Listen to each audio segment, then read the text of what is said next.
सुप्रभातम। मैं जय किशोर सिंह, सरस्वती नगर, बेतिया, आपकी पाठ्य पुस्तक क्षितिज में संकलित सूरदास की कविता पद के तृतीय पद के उत्तरार्ध भाग को लेकर आपके बीच प्रस्तुत हूँ। यह मेरी कक्षा का 5वां भाग है। इस पद में कृष्ण भक्ति शाखा के श्रेष्ठ कवि सूरदास जी प्रेमातुर गोपियों के मनोभाव को व्यक्त करते हुए कन्हैया को उनका एकमात्र सहारा बताए हैं। साथ ही प्रेम रोगी के लिए ज्ञान व्यर्थ साबित किए हैं। तो आइए अब हम तीसरे पद की चौथी पंक्ति से गोपियों की मन स्थिति का अवलोकन करें। सूनत जोग लागत है ऐसो ज्यों करुई ककरी। इस पंक्ति में कृष्ण भक्त गोपियां भौरे के प्रतीक उद्धव जी से कही हैं कि हे ज्ञानी उद्धव, आज आपके ज्ञान को सुनकर हमारे कान को उतना ही कष्ट होता है जितना तीखी ककरी खाने से मुंह को कष्ट होता है। मानव मन की वास्तविकता भी यही है कि जो बातें या चीजें हमारे मन के विपरीत होती हैं वे सिर्फ और सिर्फ कष्ट ही देती हैं।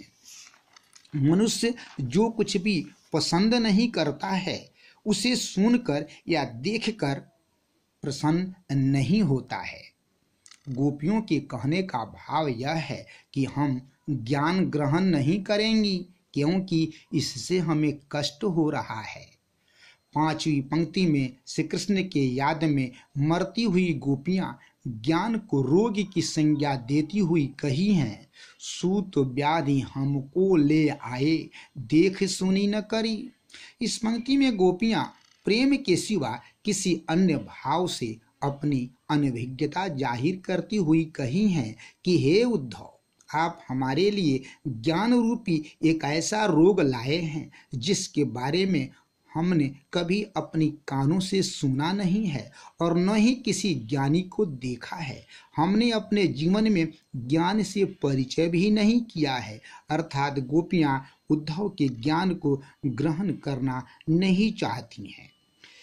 इस पंक्ति में कवि के कहने का भाव यह है कि प्रेम करने वाले ज्ञान से नाता नहीं जोड़ते हैं क्योंकि कोई ज्ञानी प्रेम कर ही नहीं सकता है।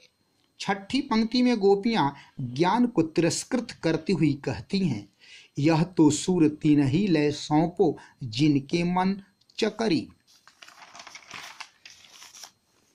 इस पंक्ति में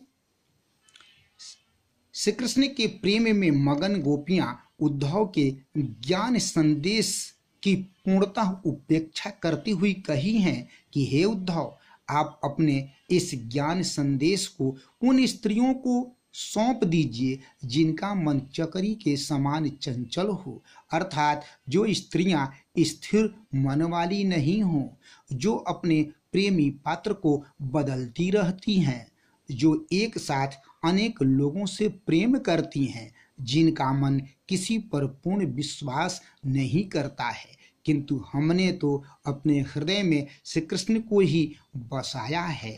हमारा तन मन उनके श्री चरणों में स्थिर हो गया है। इस पंक्ति में सूरदास जी ने यह भाव व्यक्त किया है कि गोपियां स्थिर मन वाली ऐसी ललना हैं जो एक बार हृदय में श्री कृष्ण को बसा ली हैं तो अब उन पर किसी दूसरे का प्रभाव नहीं पड़ सकता है। आप सभी छात्र छात्राओं को इस पद से एक प्रेरणा लेना चाहिए कि मैं अपने जीवन में एकाग्रचित्त होकर अपने कार्य को संपन्न करूंगा, दूसरों पर विश्वास करूंगा, अपना मार्ग बार बार नहीं बदलूंगा। अब आपके लिए गृह कार्य इस प्रकार हैं। गोपियों को योग संदेश कैसा लग रहा है? गोपियां योग की तुलना किस चीज से की हैं?